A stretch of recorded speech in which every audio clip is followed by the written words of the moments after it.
తమ న్యాయమైన డిమాండ్లను నెరవేర్చాలంటూ మంత్రి సురేష్ ఇంటిని అంగన్వాడీ కార్యకర్తలు చుట్టుముట్టారు. ఈ సందర్భంగా ప్రకాశం జిల్లా మార్కాపురంలో మంత్రి సురేష్ ఇంటి వద్ద ఉద్రిక్తత నెలకొంది. అక్కడే దాదాపు 5 గంటల పాటు కొనసాగిన ధర్నాలో మహిళలు కార్యకర్తలు వంటావార్పు కార్యక్రమం నిర్వహించారు. ఈ నేపథ్యంలో అంగన్వాడీ కార్యకర్తలు మంత్రి ఇంటి ఆవరణంలోకి చొచ్చుకెళ్లి బైఠాయించారు.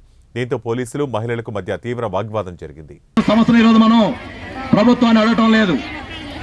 ఈ ప్రభుత్వమే గతంలో ఊరు వాడ ఈరోజు ముఖ్యమంత్రిగా ఉన్నటువంటి జగన్మోహన్ రెడ్డి గారు ఆ రోజు ప్రతిపక్ష నేతగా ఉన్నటువంటి సందర్భంలో ఊరు వాడ గ్రామాన తిరుగుతూ ఈ రాష్ట్రంలో ఉన్నటువంటి ప్రజలు, ఉద్యోగులు, కార్మికులు, స్కీమ్ వర్కర్స్ అన్ని రకాల సమస్యల్ని నేను విన్నాను, నేను చూశాను, నేను కన్నాను, మీకున్నటువంటి సమస్యలు మొత్తం కూడా పరిష్కారం చేస్తానని చెప్పి హామీ ఇచ్చేటువంటి క్రమంలో ఈ రాష్ట్రంలో ఉన్నటువంటి అంగన్వాడీలకు అందరికి కూడా తెలంగాణలో ఏదైతే వేతనాలు ఇస్తున్నారో ఆ వేతనాల కంటే అదనంగా 1000 రూపాయలు ఇస్తానని చెప్పి ఆ రోజు వాగ్దానం చేయడం జరిగింది. ఈ రోజు ఏదైతే రాష్ట్ర ముఖ్యమంత్రిగా అధికారంలోకి వచ్చిన తర్వాత నేను ఇచ్చినటువంటి హామీలలో 99% హామీలని అమలు చేశానని చెప్పి ఈ రోజు రాష్ట్ర ముఖ్యమంత్రి నిరంతరం సభల్లో చెప్తా ఉన్నాడు.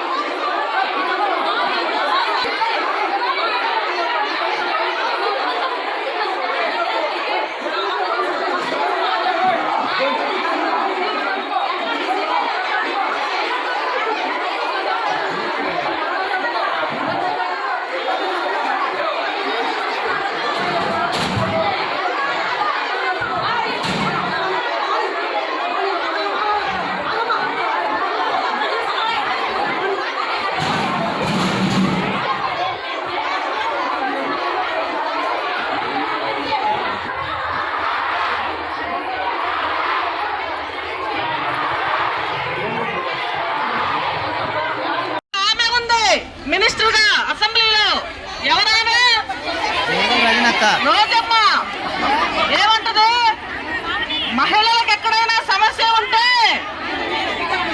కన్నా ముందర జగన్ వస్తాడని చెప్పింది. ఇవాళ 1,05,000 మంది మహిళలు రోడ్డు మీద ఉన్నాం. వచ్చింది గన్నొచ్చింది, జగన్ కాదు గన్నొచ్చాడు, అంగన్వాడీలు కాల్ చేస్తా ఉన్నాడని చెప్పి సందర్భంగా చెప్తా ఉన్నాం.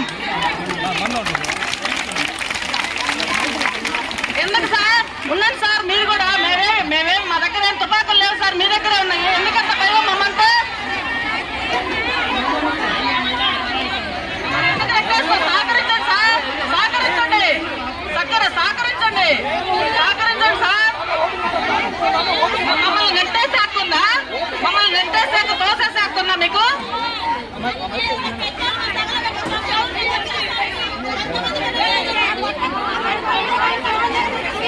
వీళ్ళు గ్రాడ్యుయేట్కి అర్హులే, వీళ్ళకి కూడా రిటైర్ అయినాక గ్రాడ్యుయేట్ 7 నుంచి 10 లక్షల వరకు ఇవ్వమని చెప్పి సుప్రీంకోర్టు జడ్జిమెంట్ ఇచ్చింది.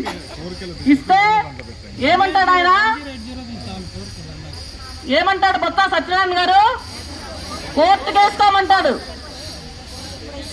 అసలు మీ ప్రభుత్వానికి బుద్ధి, సిగ్గు, లజ్జ, శరము, నెత్తురుందానని చెప్పి అడుగుతా ఉన్నాం.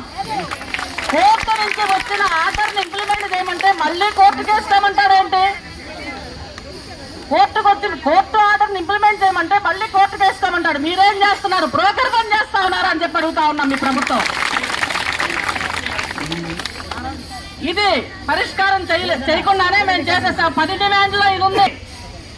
మెడికల్ లీవ్స్ అడిగాం, అడిగితే ఏమంటారు, మేము ఇవ్వలేం, మా వల్ల కాదు.